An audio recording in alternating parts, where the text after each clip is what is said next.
राष्ट्रपति चौकी बसु बसु चीन को ट्रंप देले बड़ झटका। ड्रैगन उपरे पड़िला ट्रंप प्रहार। टिकटॉक उपरु हटाइले बैन किंतु रखिले बड़ शर्त। पूरण नहेले शुल्क लागू करने को देले धमक।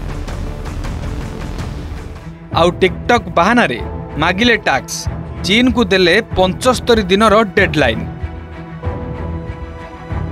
एबे अमेरिका को टंका गणिपारे ड्रैगन। मोटा अंकर लागिपारे टैक्स। चीन लगातार अमेरिका ठारू सुविधा नेउछि। अमेरिका को किछि देउनी। अमेरिका ड्रैगन ठारू कम टैक्स नेउछि। तेणु भारी शुल्क लगाइबा को ट्रंप चिंता करिसंती।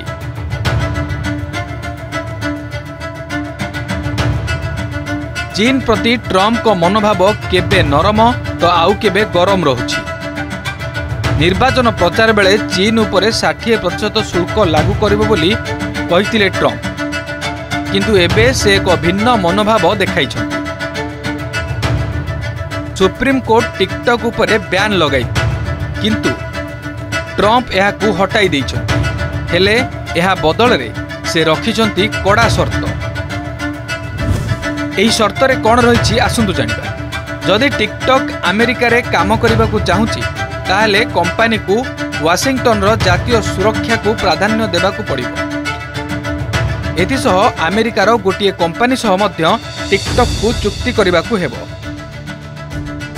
जदि एथिरे चाइना कंपनी राजी न हुए तेबे 100% टैरिफ बा शुल्क लागू हेबो। सोमवार राति रे अमेरिका राष्ट्रपति डोनाल्ड ट्रंप एक निर्देशनामा जारी करथिले, जहा अनुसार लोकप्रिय शॉर्ट वीडियो आप टिकटॉक उपरे लागिथिबा बैन को 75 दिन पई स्थगित रखा जायछि। जनवरी 19 तारिख रु लागू होइतिबा एही प्रतिबंधक को एबे प्रत्याहार करि निया जायछि। एहा सहित टिकटॉक पाखरे एबे निष्पत्ति नेबा पई अतिरिक्त समय मिलिछि। एही समय सीमा मध्य रे ट्रंप एक प्रस्ताव को आगो को बढ़ाइबा पई योजना करिसंती,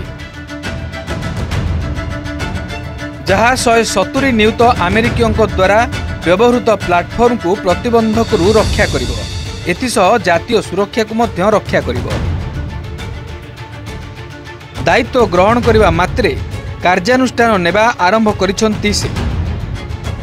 आगामी वर्ष गुड़िकरे अमेरिकार आभिमुख्य कौन हेबो ताहार एक झलक ट्रंप समग्र विश्व को देखाइछंती। क्षमता ग्रहण करिबा मात्रे राष्ट्रपति डोनाल्ड ट्रंप कानाडा और मेक्सिको उपरे शुल्क घोषणा करथिले।